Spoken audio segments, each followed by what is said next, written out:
Emily sat at the long wooden table, her hands clenched tightly in her lap. The lawyer's office smelled faintly of old books and polished leather. Sunlight streamed through tall windows, but to her it felt cold and sharp, like a spotlight. Her father, Richard, sat at the head of the table. His silver hair was perfectly combed, his suit crisp, his face unreadable. Beside him sat Vanessa, her stepmother, lips curved in a small, satisfied smile. Michael, her half-brother, lounged in his chair, tapping his pen against the table like he was counting down the seconds to victory. Emily's heart pounded as the lawyer began reading the will. She wasn't expecting riches. She wasn't greedy. She just wanted to hear her father speak her name with pride, to know she still mattered. She'd worked hard all her life as a nurse, never asking him for a dime. But still, he was her father. Then came the words that shattered her world. "I owe you nothing," Richard said flatly, his voice slicing through the silence. He didn't even glance at her. "You are not my daughter." For a moment, Emily thought she'd misheard. The room tilted, her ears rang. "What?" Her voice came out small, shaky. Richard's eyes were cold. "You heard me." Vanessa's smirk widened. Michael leaned back in his chair and gave a quiet laugh, like he'd just won a bet. The lawyer cleared his throat, uncomfortable, but Richard waved him on. The will was read quickly after that. Everything went to Vanessa and Michael. Not a single word about Emily. Heat rushed to Emily's face. She felt every pair of eyes on her, judging, pitying. She wanted to disappear, to melt into the floor. But she stayed seated, frozen in place. "Dad," she whispered, still clinging to hope. "What are you saying? How can you say I'm not your daughter?" Richard didn't flinch. "Because it's the truth." Her throat tightened so much it hurt to breathe. All around her, the air seemed heavy, pressing down. Vanessa looked delighted, Michael smug. Emily wanted to scream at them, to make them stop looking at her like that. But no words would come. Finally, she stood, her chair scraping loudly against the polished floor. "I don't believe you," she said, her voice trembling but louder now. "You're lying." Richard didn't answer. He just looked away, as though she were a stranger who had wandered into his office by mistake. Emily turned and walked out, her legs weak, her chest burning. She didn't even make it to the elevator before the tears came. Hot, unstoppable, blinding. In the space of a single moment, her father had erased her. And yet one question burned through the pain, fierce and unshakable. Why would he do this? Why would a father so cruelly reject his own daughter? Raised by Richard after her mother died when she was only 6, Emily grew up believing her father was her rock. In the beginning, Richard had been warm and protective. He held her hand through every nightmare, attended every school play, and whispered that she would always be his little girl. But everything changed when she turned 10. That was the year Richard remarried. Vanessa came into their lives, beautiful, sharp-tongued, and always dressed like she was going to an important meeting. At first, Emily tried to like her.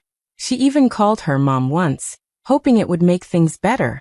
But Vanessa only laughed and said, "Don't call me that. I'm not your mother." Soon after, Michael was born. The house that once echoed with Richard's laughter became quiet, except when Vanessa was complaining or Michael was crying. Emily, who had been the center of her father's world, was suddenly standing on the edges of her own home. Vanessa had a way of making Emily feel small without ever raising her voice. "Is that really what you're wearing to dinner?" she'd ask with a cold smile. "You're nothing like your mother." She was graceful. Richard never defended Emily.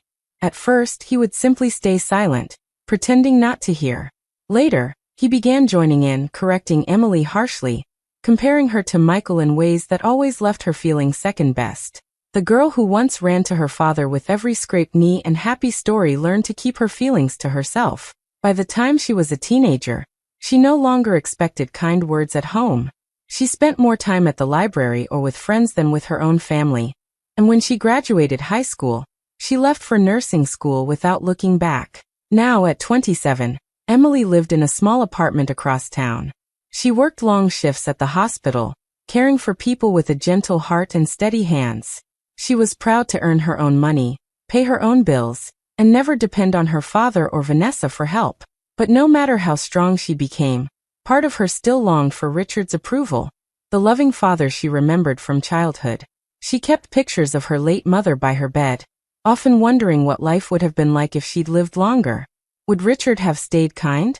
Would Vanessa have ever entered their lives? Would Emily have grown up feeling like she truly belonged somewhere? The pain of being treated like an outsider never fully went away. Every holiday at her father's house felt like stepping into enemy territory. Vanessa's sly comments, Michael's arrogant smirks, and Richard's cold indifference left Emily feeling like she was visiting strangers instead of family. But still she kept coming back. Birthdays, holidays, occasional Sunday dinners. Emily kept showing up, hoping for a kind word from her father. Even if it never came, she wanted him to look at her and see more than just a reminder of her mother. She wanted him to say, "I'm proud of you." She wanted to know she mattered. That's why the will reading mattered so much. It wasn't about money. Emily had her own career and her own life. It was about recognition. Being named in her father's will meant she was still his daughter, still part of his family, no matter what Vanessa whispered behind closed doors. Deep down, Emily believed Richard still loved her, even if he didn't show it. She believed the coldness was just stress, or maybe Vanessa's influence. She never imagined her father would truly reject her. But as she sat in that lawyer's office, waiting for her name to be read, she felt a knot in her stomach, a quiet fear she couldn't explain. She told herself she was being silly, that this was just a formality. What she didn't know was that everything she believed about her family, about her father, her childhood, even her own identity, was about to be torn apart. And it would hurt far worse than any cruel word Vanessa had ever spoken.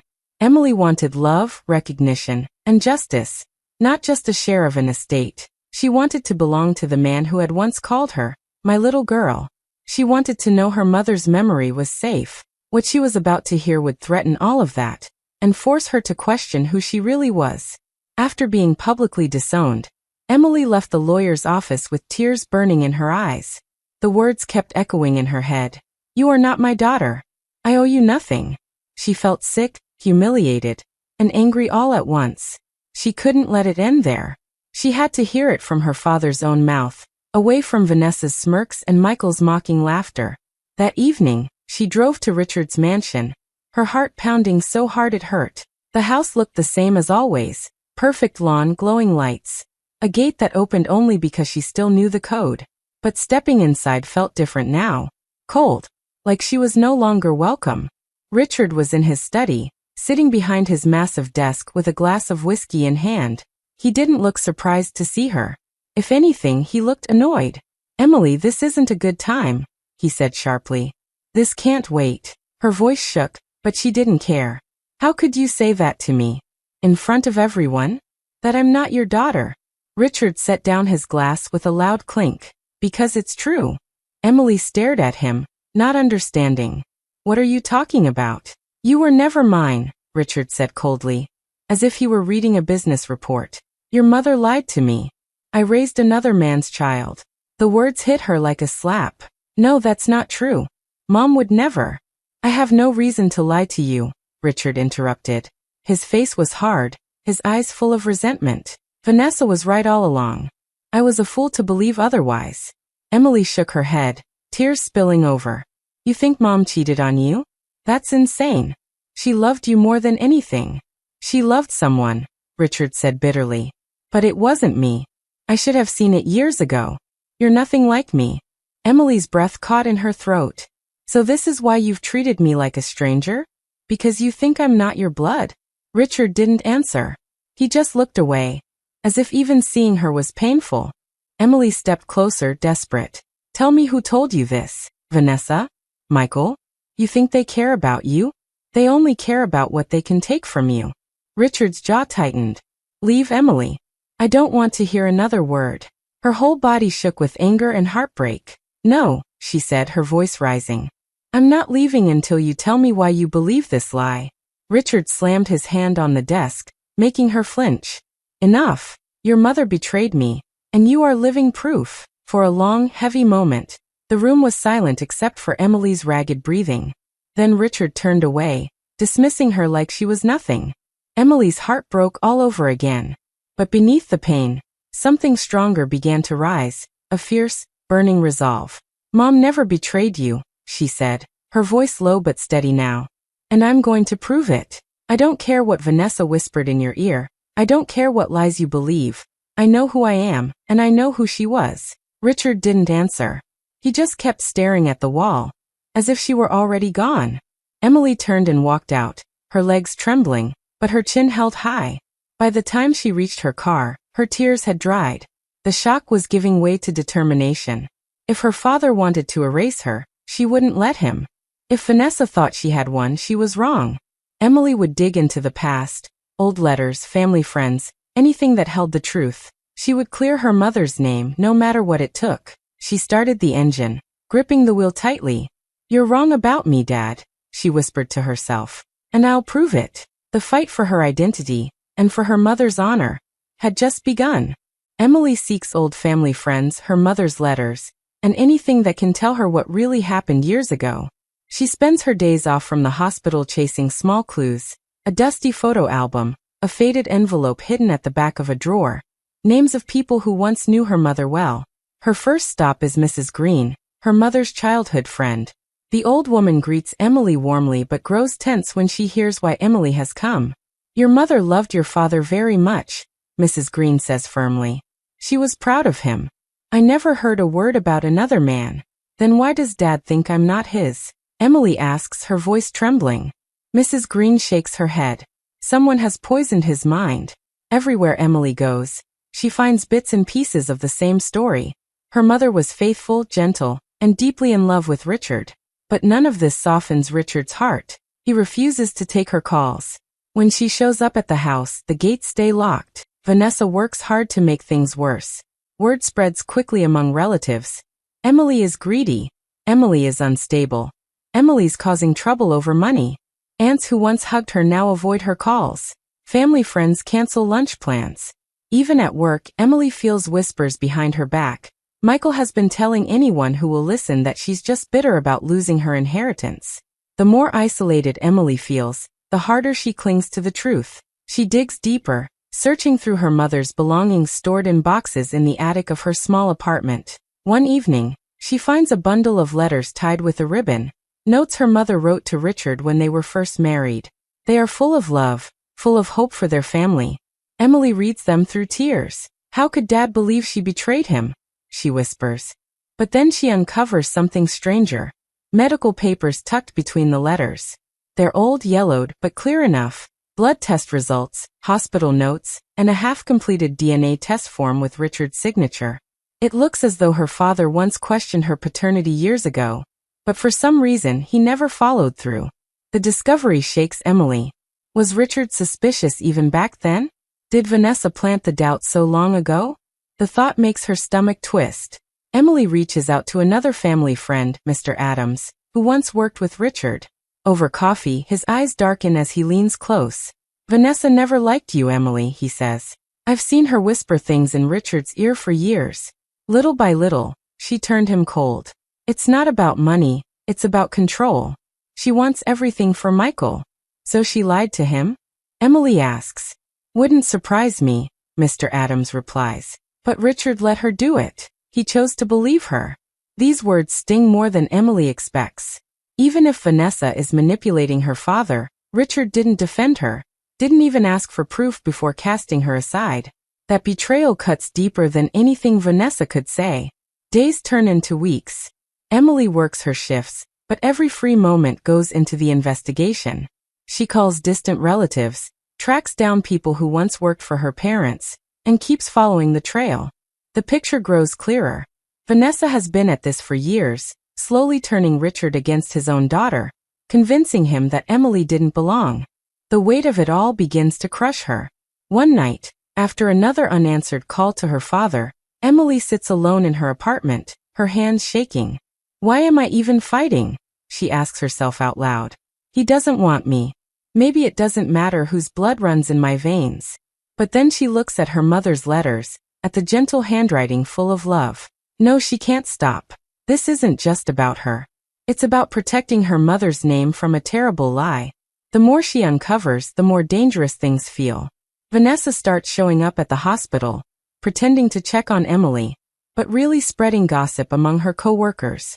Michael posts cruel things online, calling Emily a fraud. Richard refuses every request to meet. Emily feels like the walls are closing in. Everyone either believes the lie or is too afraid to speak up. And yet, she keeps pushing forward. Late one night, while going through the papers again, Emily notices something she missed before. One of the medical documents is recent, far too recent to have come from her mother's old files. It's a copy of her own birth records and Richard's request for a DNA test years ago. But there's no result attached. Why wasn't it completed? Did Vanessa interfere back then too? Emily feels her anger harden into resolve. If Richard once questioned her paternity, then she'll settle it herself. Not with whispers or half-finished forms, but with proof. A real DNA test, done now with no interference. If she can get Richard to agree, she can finally expose the truth. But convincing him will not be easy. He won't answer her calls. He won't even open the door. Vanessa is everywhere, guarding him, twisting every word Emily says. And still, Emily refuses to give up. This is no longer about inheritance. It's about truth. It's about her mother's honor. And it's about Emily herself, who she is, where she comes from, and whether she'll let lies define her life. She takes a deep breath, clutching the medical documents and her mother's letters close to her chest. "I'm not walking away," she whispers. "Not now. Not ever." The fight is far from over, and Emily is ready for whatever comes next. Emily confronts Richard again, this time holding a folder full of proof. She has her mother's love letters, old medical records, and the unfinished DNA test Richard once considered. Her hands tremble, but her voice is steady as she stands in his study. "You're wrong about Mom," Emily says firmly, laying the papers on his desk. "She never betrayed you. You've been lied to." Richard glances at the folder, his expression hard. "I told you to leave this alone." "I can't," Emily replies, her eyes shining with anger and hurt. "Do you even recognize her handwriting? These letters are full of love for you. And this." She holds up the old test request. "You doubted me years ago, didn't you? But you never finished it. Why? Because Vanessa told you not to." Richard stiffens at the name, but doesn't speak. Emily steps closer. "I don't want your money. I don't care about the will. I care about Mom's name, and mine. If you have even a shred of decency left, you'll take a DNA test with me. Right now. No more lies." For a long moment, Richard says nothing. His jaw tightens, his eyes avoid hers. "You're wasting your time. Are you afraid of the truth?" Emily asks softly. "Because I'm not." Something in her voice breaks through his pride. Finally, Richard exhales heavily. "Fine. You want a test? You'll get your test. But when it proves I'm right, don't ever come back here." Emily swallows hard, nodding. "And if it proves you're wrong?" Richard doesn't answer. The test is done quietly at a private clinic. Days crawl by like years, and neither of them speaks to each other in the meantime. Emily works long shifts at the hospital, but her mind is elsewhere, replaying every word, every cold look from her father. Vanessa keeps spreading rumors, smug and confident that Richard will be proven right. Michael jokes openly about the charity case finally being exposed. Then the call comes. The results are ready. They meet at the clinic office. The doctor opens the envelope and reads the result with calm professionalism. The test shows a 99.99% match. Emily is Mr. Richard Hale's biological daughter. Emily's heart leaps, she knew it. But Richard goes pale. He stares at the paper like it's written in a foreign language. "That's impossible," he mutters. "No, Dad," Emily says, her voice shaking with emotion. "It's the truth. I've been your daughter all along." Richard sits down heavily, his face drained of color. For the first time, he looks unsure, even frightened. "But Vanessa, she said she showed me." "What did she show you?" Emily demands. Slowly, painfully, the truth comes out. Years ago, Vanessa had brought Richard evidence. A fake letter, twisted stories about Emily's mother, even a forged document hinting at another man. She repeated the lies over and over until Richard believed them. She convinced him not to finish the original DNA test, claiming it would only embarrass the family. "She lied to you because she wanted everything for Michael," Emily says, her voice raw. "And you let her." Richard's hands shake as he looks at her. Really looks at her, for the first time in years. "Emily, my God, what have I done?" All the anger Emily has been holding back finally bursts out. "You chose her over me. You believed her lies about Mom. You threw me away without even asking for proof." Tears stream down her face, but she doesn't look away. Do you know how it feels to hear your own father say you're not his child? In front of everyone. Richard covers his face with his hands, his shoulders trembling. I was wrong. I was blind. I don't know how to fix this. You can't fix it, Emily says sharply. But you can stop lying to yourself. Mom was faithful. I'm your daughter. And Vanessa has been poisoning you for years. The door bursts open. Vanessa, overhearing everything, storms in with Michael at her side. Richard, don't listen to her. Enough, Richard roars, slamming his hand on the table. His voice shakes with fury and shame. I've heard enough of your lies. You destroyed my family and I let you. Vanessa's face twists in shock, but Richard is already pulling the DNA results from the doctor's hands, waving them like a weapon. Emily is my daughter. My only daughter. And you two will never steal another thing from me. Michael tries to argue, but Richard silences him with a glare so cold it makes the boy step back. Get out, Richard says to Vanessa and Michael, his voice low but deadly. Both of you. Out of my house. Out of my life. They leave in stunned silence, Vanessa's confident smirk finally gone. When they're gone, Richard turns to Emily, his eyes full of regret. I don't deserve your forgiveness, he whispers. But please, I beg you don't hate me. I thought I was protecting myself. I didn't see what she was doing. Emily wipes her tears, her voice firm. You didn't protect yourself. You destroyed us. You believed lies about the woman who loved you most, and you crushed your own daughter in the process. Richard bows his head, speechless. Emily picks up the test results and holds them to her chest. This isn't about money, Dad. It's about truth. I'm your daughter. I always was. But whether I can ever be your family again, that's something you'll have to earn. With that, she turns and walks out, leaving Richard alone, pale and shaking, finally realizing the full weight of what he's done. Richard removes Vanessa and Michael from his will, reinstating Emily as his rightful heir. Lawyers handle the paperwork quickly, and word spreads through the family. For the first time in years, no one questions who Emily is. The truth is clear. But to Emily, it isn't about money or property. It's about something far deeper. The years of hurt, the lies told about her mother, and the cold way her father cast her aside. Richard calls Emily again and again. When she finally agrees to meet him, he looks older, more fragile. His proud shoulders seem to sag under the weight of his guilt. I've corrected everything, he says, his voice low. Vanessa and Michael are out. You're my only heir. I was blind and I'm sorry. Please forgive me. Emily looks at him across the table. You think this is about a will? She asks softly. Richard blinks, unsure what to say. You threw me away, Emily continues, her voice steady. You didn't even ask for proof. You believed a lie over me, over Mom. And now you want things to go back to how they were. I was wrong, Richard whispers. I see that now. I'll spend the rest of my life making it up to you. Emily shakes her head. You can't just buy my love with papers and promises. I'm glad you told the truth, but I'm not going to pretend nothing happened. Richard's eyes fill with tears. I don't know how to fix this. Maybe you can't, Emily says, her tone calm, not cruel. But I can fix myself. I'm done chasing your approval.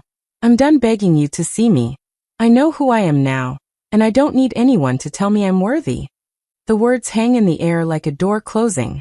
Richard bows his head, ashamed. Emily stents, gelling herbæk. I don't hate you, Dad, she says quietly.